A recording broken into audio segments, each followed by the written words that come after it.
Recently, a young man quit his corporate 9-to-5, bought a sailboat with his 401k, and set sail across the Pacific Ocean on a journey to Hawaii with his co-captain, who is a small female tortoiseshell cat named Phoenix. And this is day one of crossing the Pacific Ocean and sailing from Oregon to Hawaii. The world is looking on in shock and awe, and occasional horror, as Oliver Widger documents his journey and breaks societal conventions and rules, like taking a dip in the open ocean where he could very easily drown or lose his boat. But what's most compelling about Oliver is that he is a millennial man living in modern times and embarking on a treacherous journey, similar to those our brave ancestors in America once made, albeit in significantly worse conditions.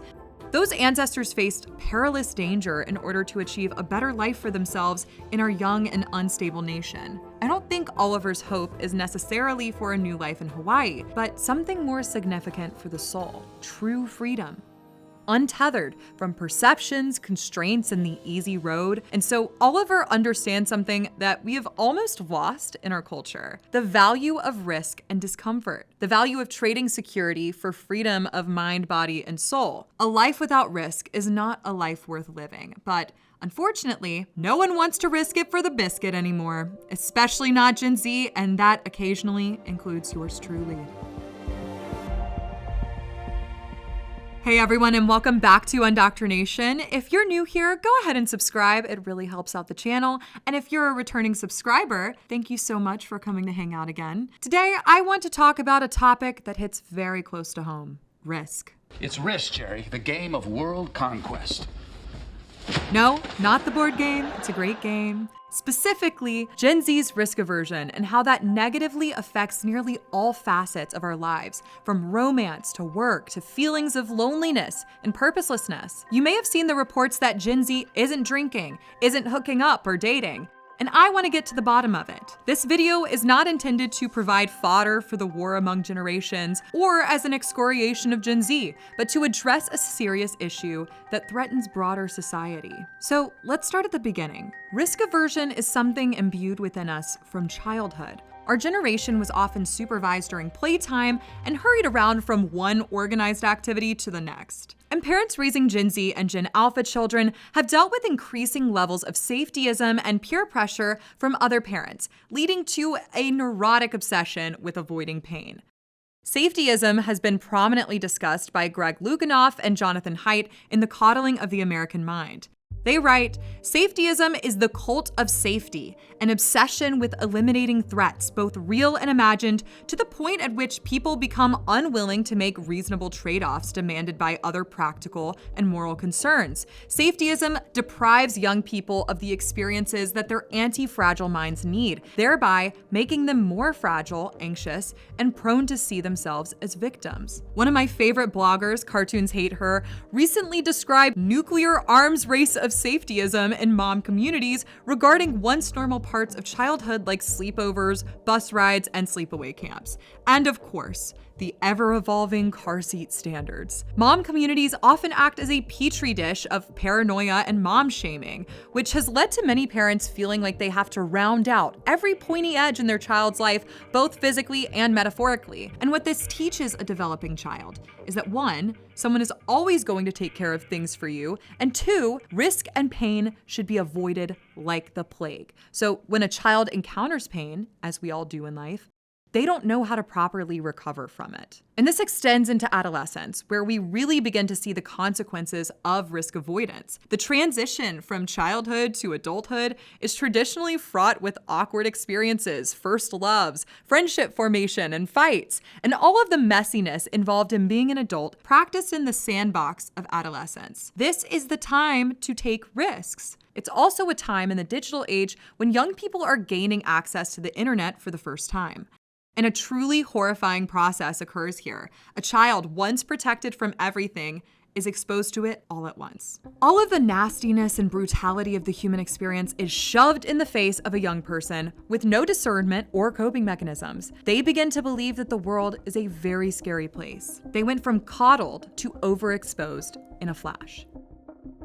The internet is also where they're experiencing freedom for the first time, untethered from the watchful eyes of their parents or school teachers. It's a new dimension to roam around in and explore questions about the world, what they like and don't like. It's an avenue for self-expression, and so they cling to this new world they've been introduced to. With the internet, we've created a discordance between control in the home and freedom online. And so, to the internet, our children retreat. They're shown an infinite stream of content tailored to their preferences. They're able to chat with people, retreat into fantasy worlds, fandoms, and build connections behind anonymous avatars. And they can do all of this without ever having to speak face to face, encounter an awkward conversation, spend time with someone they don't like and keep it civil, or really put effort into hanging out with a friend. These are essential skills that need to be developed. We forget that every gift of being a human, such as the ability to speak and connect with one another, is a muscle that must be exercised. Otherwise, it will atrophy. And now, some young people are reportedly afraid of phone calls or ordering at restaurants due to menu anxiety. As our young people have retreated into the digital universe, they are becoming unable to handle the real one.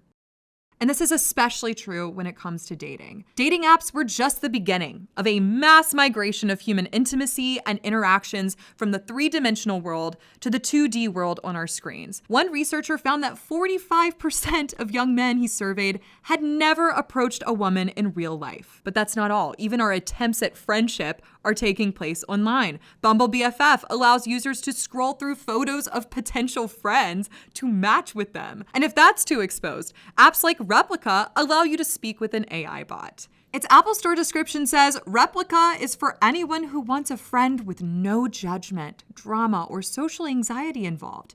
You can form an actual emotional connection, share a laugh, or get real with an AI that's so good it almost seems human. But it's not human, is it? IRL relationships with real humans require vulnerability and leave us exposed to rejection. Like communication, vulnerability and intimacy are important muscles to exercise, and phones and the versions of ourselves we present with them are a barrier to this. But it's easy and comfortable. So Gen Z has pursued cheap, surface-level relationships. We are the generation of situationships after all. Undefined, uncommitted, unreal. The situationship is the pinnacle of risk avoidance because it seeks no labels or understanding so that you can avoid truly sharing your heart with someone. Writer Freya India made a rather astute observation that Gen Z witnessed extremely high rates of divorce among their parents and family members. All of this, the fear of rejection, the ease of pretending to be nonchalant online, and the uncertainties about marriage create quite a devastating outlook for love in our generation. And at its core is risk avoidant behavior. And the cost of risk avoidance can be devastating for a person's career as well. According to McKinsey, seeking stretch roles in your early career can raise your earning potential up to 3 income brackets over your lifetime, which means that it's essential to pursue jobs where you will have to learn new skills. And for those of us who want to leave the corporate world, as many Gen Zers do, for the high-risk world of entrepreneurship, you will absolutely need to make decisions with a degree of uncertainty. Risk tolerance is a necessary ingredient for entrepreneurship, especially the kind of creative destruction that transforms societies and living standards. The men and women who define history are risk takers. Elon Musk is perhaps the most prominent of our age.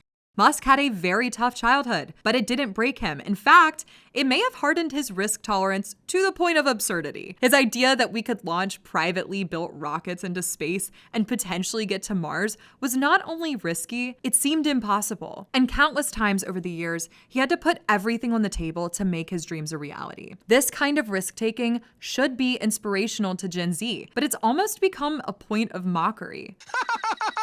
I sometimes wonder if Gen Z's distaste for wealthy CEOs comes down to a severed psychological relationship with risk and reward, and an unwillingness to accept risk as an inherent part of high reward outcomes. Economist Tyler Cowen warned that society was becoming complacent in the mid to late 2010s, and that this stasis was creating a rigidity that could not respond to crisis appropriately. And how right he was. A few years later, a pandemic and broken supply chains sent all of us into hiding for months and sometimes years. He said, societies require dynamism. And that means discomfort and individuals willing to push the boundaries of what is possible. Many researchers think our ability to assess risk has been hijacked. And while I know none of us like to discuss the pandemic, the year of 2020 happened at a crucial time on the cusp of adulthood for many of us. Our lives were upended, nothing was certain, and we were trained by government and media to be as cautious and anxiety-prone as humanly possible. At the same time, in America,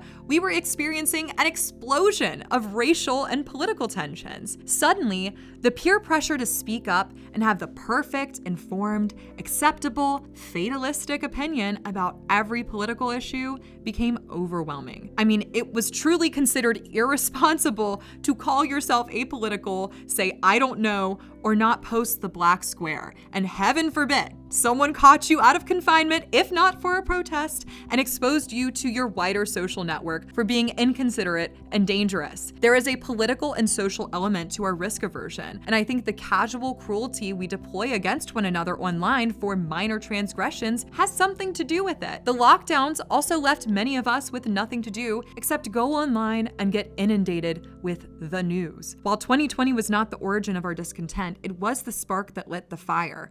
A survey done in 2022 found that 42% of Gen Z had a diagnosed mental health condition, 90% of those had anxiety, and a quarter of those were diagnosed during the pandemic. Another study showed a 134% increase in the rate of anxiety among college students since 2010. And I know it's easy to dismiss anxiety as a normal condition, but there is a point when it negatively impacts the decisions we make, and ultimately, the amalgamation of those decisions shape society. Professor Gabriel Rubin at Montclair State University found that Gen Z evaluates risk within decisions much differently than previous generations. We tend to believe that things are either risky or not, dangerous or safe. It's a very black and white way of thinking, and we believe the world as a whole is more dangerous than previous generations did. But this is not reality, and these kinds of beliefs lead to avoidance and hypervigilance. As someone who has been very anxious since I was a little kid, I have absolutely made decisions that prioritized fear of a teeny tiny little thing going wrong over the enormous benefit of taking the risk. I've skipped events, I've said no to opportunities, I've chosen inaction over addressing things head on. The consequences of living a risk-avoidant life are innumerable, and it really keeps you from reaching your full potential. I'm someone who believes that we all have a purpose on this earth, and if you spend every second minimizing risk, that purpose will never reveal itself to you. When I've said yes, when I've been honest with myself about risk and stopped catastrophizing, I've gained this channel, my career, my friends, my incredible fiance. I've been a better family member, and I've learned to let myself fail and not place so much self-worth on succeeding every time I try something new. I think you can too. Let yourself be mid at something. It's fine. Jonathan Haidt and Greg Lukianoff have advocated for the elevation of wisdom over rigid black and white thinking about good and evil,